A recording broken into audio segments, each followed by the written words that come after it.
చిన్న ప్రార్థన చేసుకుందాం.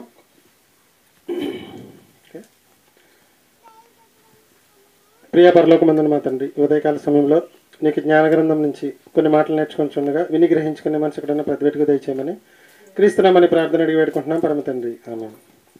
అంటే యేసుక్రీస్తు ప్రభుల వారు సిలువలో పలికిన 7 మాటలు మీకు గుడ్ ఫ్రైడే రోజు ఉదయం సాయంకాలం కూడా వివరణ ఇవ్వడం జరిగింది. ఆ మొత్తం కూడా మీకు యూట్యూబ్ ఛానల్లో పెట్టడం జరిగింది. తర్వాత ప్లేలిస్ట్లో కూడా క్రియేట్ చేసి దాన్ని ఒక ప్లేలిస్ట్లో పెట్టడం జరిగింది. అవకాశం ఉన్న వాళ్ళందరూ మళ్ళీ ఒకసారి వాటిని విని నోట్స్ కావాల్సిన వాళ్ళు తయారు చేసుకోండి. సత్యం తెలిసిన వాళ్ళేమో ఇంట్లో కూర్చుంటే, సత్యం తెలియని వాడేమో 40 దినాలు ఉపవాసం ఉండి మాంసం మానేసి చెప్పులేసుకోకుండా శుక్రవారం నుంచి శనివారం ఏడుస్తూనే గడుపుతున్నారు. కానీ సత్యం తెలిసిన వాళ్ళు ఏమంటున్నారంటే మనకి పండగలు లేవు. శుక్రవారం రోజు మనం పండగ చేసామండి. ఇక్కడ ఏం చేసామండి? పండగ చేసాం. ఆ రోజు ఏమన్నా మనం పండగ అంటే ఏంటి?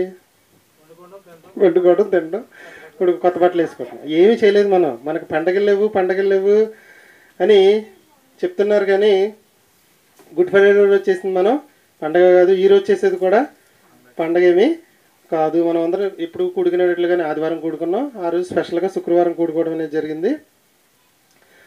మనం దినములు మాసములు ఆచరించడం వల్ల పౌలు గారు ఏమన్నాడంటే, మీరు ఇంతపోయే వరకు నేను పడిన కష్టం అంతా వృధా అయిపోద్ది, కాబట్టి వాటిని మీరు ఆచరించొద్దు అన్నాడు. మనం పండగ ఆచరించాము శుక్రవారం, కానీ ఈరోజు ఆచరించలేదండి. ఏం చేసామంటే దేవుడిచ్చిన వాక్యాన్ని మనం ఈ 2 రోజులు కూడా నేర్చుకోవడం అనేది జరిగింది.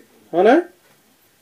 ఆయన పడిన శ్రమ గురించి అన్నిటి గురించి మనం నేర్చుకున్నాం. పండగనేమీ ఆచరించలేదు, కానీ వాక్యాన్ని ఎలా అనుసరించాలో నేర్చుకున్నాం. గుడ్ ఫ్రైడే రోజు బైబిల్ తరగతి పెట్టి ఉదయం సాయంకాలం ఆయన సిలువలో పలికిన 7 మాటల గురించి నేర్చుకోవడం అనేది దేవుడు తప్పుపడతాడండి? ఇప్పుడు మీరు చెప్పండి, మీరు పెద్దోళ్ళు చిన్నవాళ్ళు ఏం కాదు, వాక్యంలో చాలా సంతోషిస్తాడండి. అస్సలు ఆ రోజు సత్యం తెలిసిన వాళ్ళు ఏం చేస్తున్నారంటే, మాకు అంతా తెలుసు అనుకుని అసలు చర్చికి వెళ్ళరు. ఎందుకని అంటారు? మాకు పండగ లేదంటారు. అసలు నేర్పించేవాళ్ళు ఎలా నేర్పించారో, వీళ్ళు ఎలా ఫిక్స్ అయ్యారో నాకు అర్థం అవ్వట్లేదు. చక్కగా ఆ రోజు ఎవరి పనులు వాళ్ళు చూసుకుని ఎవరి పనులకు వాళ్ళు వెళ్ళిపోయారంటే ఏంటి అర్థం? పాపం ఎంత కష్టపడి ఆయన సిలువలో బాధ అనుభవిస్తే కనీసం ఆయన్ని గుర్తు తెచ్చుకోవడానికి ఒక్కరోజు. కానీ వాక్యం తెలియని వాడు 40 రోజుల నుంచి శరీరాన్ని శ్రమ పెట్టుకుంటున్నాడు. కానీ కనీసం మనం 1-2 రోజులు కూడా దేవుని కోసం ఉండలేకపోతున్నామండి. నాన్ వెజ్ మానేస్తారు, చెప్పులేసుకోవడం మానేస్తారు, ఎక్కడికి వెళ్ళడం, ఎవరితో మాట్లాడడం చాలా ఎందుకు వాడు చేసేదంతా తప్ప రైట్ అంటే అసలు వాడికి వాక్యం తెలియకుండానే చేస్తున్నాడు. తెలియకుండా చేసేవాడు ఎంత పర్ఫెక్ట్గా చేస్తుంటే, వాక్యం తెలిసి మనం ఏం చేస్తున్నామంటే అసలు చర్చికే రాలేకపోతున్నాం. అతను బెటర్ అంటారు, మనం బెటర్ అంటారా? ఒక రకంగా చూస్తే అతనే బెటర్ లాగా ఉంటాడు దేవుడికి. గుడ్ ఫ్రైడే అంటే మరణదినం. ఈస్టర్ అంటే పునరుద్ధాన దినం. క్రిస్మస్ అంటే జన్మదినం. ఈరోజు చిన్నపిల్లల క్లాస్ అదే. భూమి మీద పుట్టిన ప్రతి మనిషికి పుట్టిన వెంటనే జన్మదినం ఉంటుంది, మరణించిన వెంటనే మరణదినం ఉంటుంది. ఈ లోకంలో పుట్టిన ప్రతి వాళ్ళకి, దేవుళ్ళుగా పిలువబడిన ప్రతి వాళ్ళకి కూడా జన్మదినం ఉంటుంది, మరణదినం ఉంటుంది. ఎవరైనా సరే చూసుకోండి, క్యాలెండర్లో సెలవులు ఇస్తారు కొంతమందికి. అంబేద్కర్ వర్ధంతి, అంబేద్కర్ జయంతి, గాంధీ వర్ధంతి, గాంధీ జయంతి. ఈ ప్రపంచంలో ఎవ్వరికి కూడా లేనిది ఏంటంటే పునరుద్ధాన దినం. మరణించి తిరిగి లేచిన దినం దేవుళ్ళుగా పిలువబడేవారికి కానీ, నాయకులుగా పిలువబడేవారికి కానీ ఎవ్వరికి కూడా పునరుద్ధాన దినం అనేది లేదు. ఈరోజు పిల్లలకి అదే మనం నేర్పించడం అనేది జరిగింది. చిల్డ్రన్స్ బైబిల్ స్కూల్ ఈ రోజు నుంచి మీకు సెలవులు. ఆదివారం మా పెద్దవాళ్ళకి మాత్రమే. ఒకవేళ మీరు రావాలనుకుంటే మీ మామలతో, అమ్మలతో, నాన్నలతో కలిసి రండి. గంట ముందు ఎవరో రావద్దు. మళ్ళీ ఎప్పటి నుంచి స్టార్ట్ అవుతాయంటే జూన్ 15 నుంచి. జూన్ 12 నుంచి స్కూలు. నెక్స్ట్ సండే ఏదంటే జూన్ 15.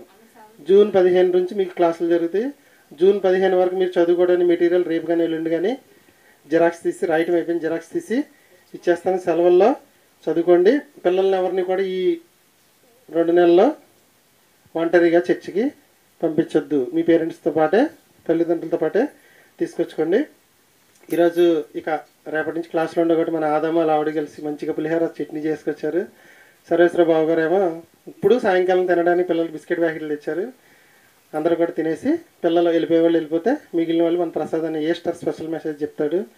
మొన్న మీకు మట్ల ఆదివారమేనా మటల ఆదివారపు స్పెషల్ మెసేజ్ చెప్పాడండి, చాలా అద్భుతంగా ఉంది. నాకు మాత్రం బాగా ఇంప్రెస్ అయ్యా నేను. దాన్ని కూడా యూట్యూబ్ ఛానల్ నా ప్లేలిస్ట్లో పెడతాను. అవకాశం ఉన్న వాళ్ళు మరొకసారి వినండి. ప్రార్థన చేసి ముగించుకుందాం. ప్రియా పరలోకమందున మా తండ్రి, ఇన్ని రోజులుగా ఇన్ని వారాలుగా సుమారు సంవత్సరం నుంచి మీ పిల్లల క్లాసులు దిగ్విజయంగా జరిగి ఏర్పాటు చేసినందుకు మీకు మొదటి కృతజ్ఞతలు తెలియజేస్తున్నాను తండ్రి. ఎటువంటి ఆటంకం కలగకుండా ఇప్పటి వరకు నీ యొక్క జ్ఞానాన్ని పిల్లలకు నేర్పించే భాగ్యం మాకు దయచేసినందుకు మీకు కృతజ్ఞతలు తండ్రి.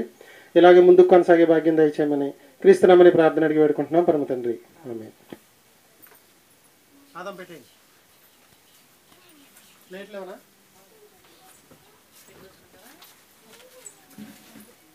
కావ్య